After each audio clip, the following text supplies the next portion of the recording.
مسیح یسوع میں آپ کی سلامتی ہو۔ آج خداوند کے کلام میں سے جو کلام آپ سے شیئر کرنا چاہتا ہوں وہ زبور 91 اس کی 15 اور 16 آیت ہے۔ وہ مجھے پکارے گا اور میں اسے جواب دوں گا، میں مصیبت میں اس کے ساتھ رہوں گا، میں اسے چھڑاؤں گا اور عزت بخشوں گا، میں اسے عمر کی درازی سے آسودہ کروں گا اور اپنی نجات اسے دکھاؤں گا۔ تو خداوند کا کلام ہمیں بتاتا ہے کہ جو خداوند کے ساتھ دل لگاتے ہیں، خواہ پر مصیبت بھی ہو، پریشانی ہو، لیکن خداوند ان کو ان کی مصیبتوں سے نکال کر ان کو سرفراز کرتا ہے، سرفرازی بخشتا ہے۔ جس طرح ہمیں خداوند کے کلام میں سے ایک مثال، بہت عظیم عورت کی مثال ملتی ہے، حنا، آپ سب جانتے ہیں۔ تو پہلا سموئیل اس کی 9ویں آیت سے پڑھیں گے۔ یہاں پہ کیا ہوتا ہے کہ حنا بانجھ عورت ہے، اس کی کوئی اولاد نہیں ہے، لیکن وہ اپنے دل کی پریشانیوں کی وجہ سے ہر وقت اپنے آپ کو پریشان رکھتی ہے اور اسی پریشانی میں اپنا وقت گزارتی ہے۔ لیکن اس کو خداوند کیا کرتا ہے کہ موقع دیتا ہے۔ جب اس کو خداوند کے گھر بھی جانے کا موقع ملتا ہے، دعا کرنے کا موقع ملتا ہے، تو آگے آپ دیکھتے ہیں۔ اور جب وہ سیلا میں کھا پی چکے تو حنا اٹھی۔ اس وقت ایلی کاہن خداوند کی ہیکل کی چوکھٹ کے پاس کرسی پر بیٹھا ہوا تھا اور وہ نہایت دلگیر تھی، سو وہ خداوند سے دعا کرنے اور زار زار رونے لگی اور اس نے منت مانی اور کہا، اے خدا، اے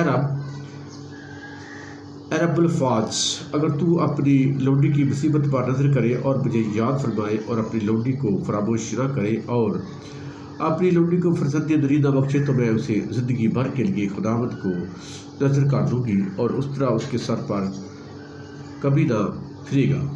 اور جب وہ خداوند کے حضور دعا کر رہی تھی تو ایلی اس کے منہ کو غور سے دیکھ رہا تھا، اور حنا تو دل ہی دل میں کہہ رہی تھی، فقط اس کے ہونٹ ہلتے تھے پر اس کی آواز نہیں سنائی دیتی تھی۔ بس ایلی کو گمان ہوا کہ وہ نشہ میں ہے، سو ایلی نے اس سے کہا کہ تو کب تک نشہ میں رہے گی، اپنا نشہ اتار۔ حنا نے جواب دیا، نہیں اے میرے مالک، میں تو غمگین عورت ہوں، میں نے نہ تو کوئی نشہ نہ بے پی ہے، خداوند کی آگے اپنا دل اڈیلا ہے۔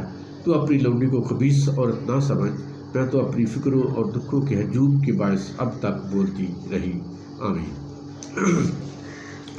تو خداوند کی بندی جب خداوند سے دعا کر رہی ہے تو وہ جو ایلی کاہن ہے اس وقت کا، جو اس کو دیکھ رہا تھا، وہ یہ سمجھ رہا تھا کہ شاید اس نے کوئی نشہ پیا ہوا ہے، جو جس طرح یہ خداوند کے ساتھ اس کا لگاؤ ہے مدہوشی کی حالت میں، تو وہ سمجھا کہ شاید یہ نشہ کی حالت میں ہے، لیکن وہ اپنے دکھوں پریشانیوں کے باعث تھی۔